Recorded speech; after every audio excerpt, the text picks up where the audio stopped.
happy Thursday. I hope wherever you are that you and your loved ones are safe and well, that you're having a good week and a good day. Let's get right down to it.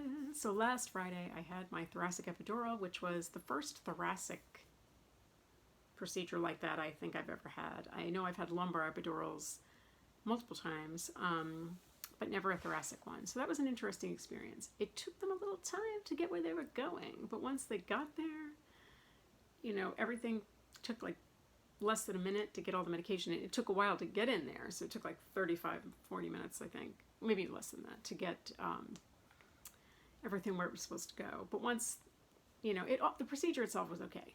But I woke up late that morning, and when I say late, I mean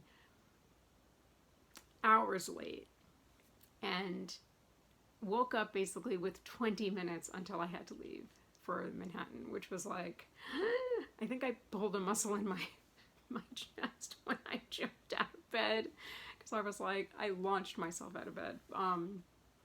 And as I was running up to the train, well, not running, but like walking quickly up to the train, I didn't eat, I just like took off. I had like a, you know, Dixie cup of cereal or something, and I was like, oh my gosh, I gotta get out of here. I think it all happened the way it was supposed to happen. But I got into the subway, made the train immediately, and I was like, that's a miracle. Then we got stuck at a couple of stations, and I was like, this is a problem.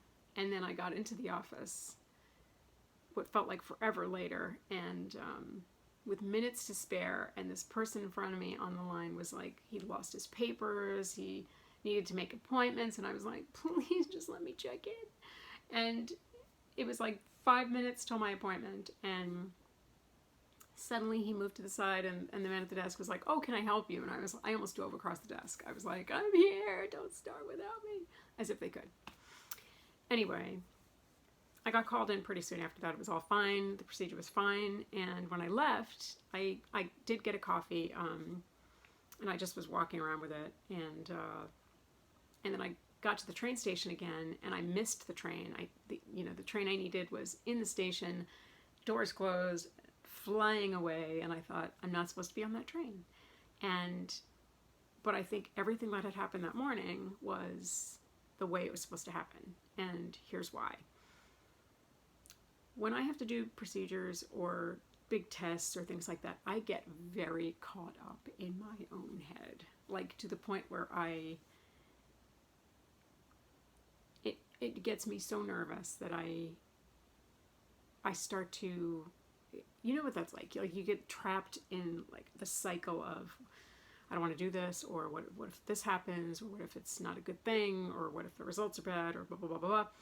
And so every time I've had to do one of these tests or procedures, it was like the last time I did an epidural, I was unconscious. So it was like, but I panicked the whole time leading up to it. I panicked in the waiting room. I panicked, you know, in the pre-op room, and my poor husband like trying to keep me calm. But it was like, it didn't help to have hours and hours and hours of preparation for that. And all I could think as I was rushing around in those 20 minutes was, oh no, I'm not going to make it, and they're going to cancel it and everything else. But when I got to the office, and I thought, okay, things worked out. It was all right. You know, it's not the end of the world. But then when it was done, I thought, that happened exactly as I needed it to happen, because I was calm. I got through it. I got on the next train home, and I don't know, I just felt like it happened the way it was supposed to happen. And I didn't have time to worry or panic. I didn't have time to what if. I didn't have time to, you know, manufacture more chaos in my brain, which was a good thing. And I don't know, I think it was supposed to happen that way. Now, in the days that followed that, I felt like I had more pain in my back. And every now and again, it's so bizarre, but every now and again, I get this pain across like the midline of my abdomen to the right, just right along my rib cage. I get this muscle that really hurts, and it burns, and it feels like, it kind of feels like it's on fire, but it's being pinched at the same time, if that makes sense. it doesn't happen all the time, and I I don't know. I feel like sometimes it I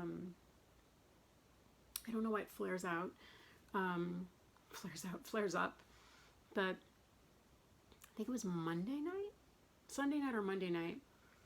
We were eating dinner. I couldn't get comfortable because that muscle, I just felt like that muscle was burning so badly. And I kept trying to stretch and move and like sit differently and sit up straight or slouch a little bit to make myself comfortable. And I couldn't do it. So that night when I went to bed, I tried using the lidocaine ketamine on it. And it actually did help. It took the edge off the burn.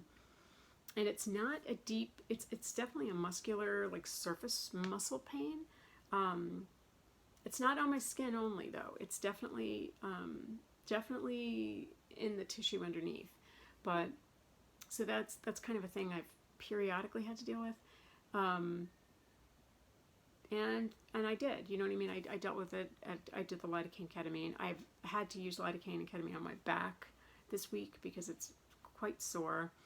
And weirdly, like the procedure was like midway up my back, but I've had this like lower left, like almost where the sacral pain was, where they did the facet injections last fall. You know, it doesn't feel like, it just feels like a pinch burn.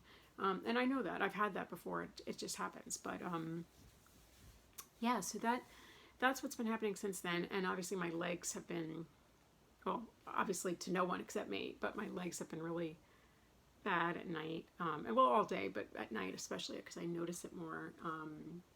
Just like the burn, the pain, whatever. And my feet. So I use the cream on that. You know, my back, my abdomen, my legs, my feet. So it's like da da da da. But yeah, and it was just, I have my follow-up with my doctor next week, remote. We're not doing it in person this time because I wasn't sure.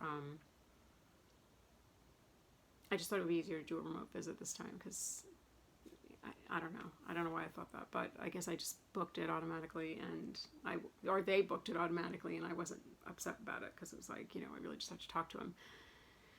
But yeah, so it was like, I just think it all happened the way it was supposed to happen.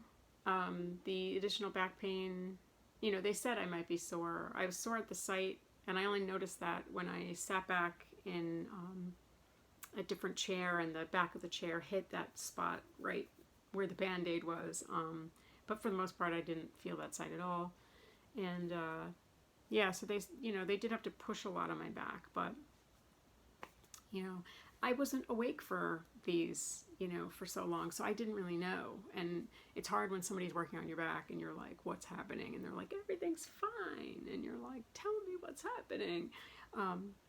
But yeah, so it was all fine. It was all fine. And I genuinely believed that it all happened the way it was supposed to happen. And if I had gotten up like 3 hours early and sat with it and like obsessed over it, it would have been a miserable morning for me. I didn't have time to think about anything. I didn't have time to do anything but get out the door, get to the office, get the procedure done, you know, get myself home, and then rest. And that's what I've done. And I mean, I'm a little tired this week. I really did not sleep more than like an hour last night, 2 hours maybe. Like just couldn't get comfortable. But like other than like sleep issues this week, it's been kind of a normal week. And well, not other than sleep. I constantly have sleep issues. What am I talking about? I'm tired. This is, you know, I'm making this video later than I thought I would. But I don't know. I think sometimes I think it's easy to get caught up in the what could happen and the what ifs and the whys and all that. And maybe if we have less time to think about it, it's a good thing because I didn't have the opportunity, and I was grateful for that because my brain does not need, my inner monologue does not have any more room for any more anything. And so not being able to think about that and just like going and getting it done was like the best thing that could have happened to me that day. Yeah, so that's what was happening last week and since then. But you know, I think it's a good thing sometimes if we not rush through things, but just think about things less. I don't know. That's it. That's what I'm thinking. But yeah, so that's where we are. I hope wherever you are, that's all I got this week. I'm tired and I'm like, yeah, whatever. But I hope wherever you are that you have a low pain, no pain, low aggravation, no aggravation kind of a day, kind of a week, kind of a weekend, because that's what we hope for and that's what we deserve. And I will see you tomorrow via the blog and next week for another video. Bye.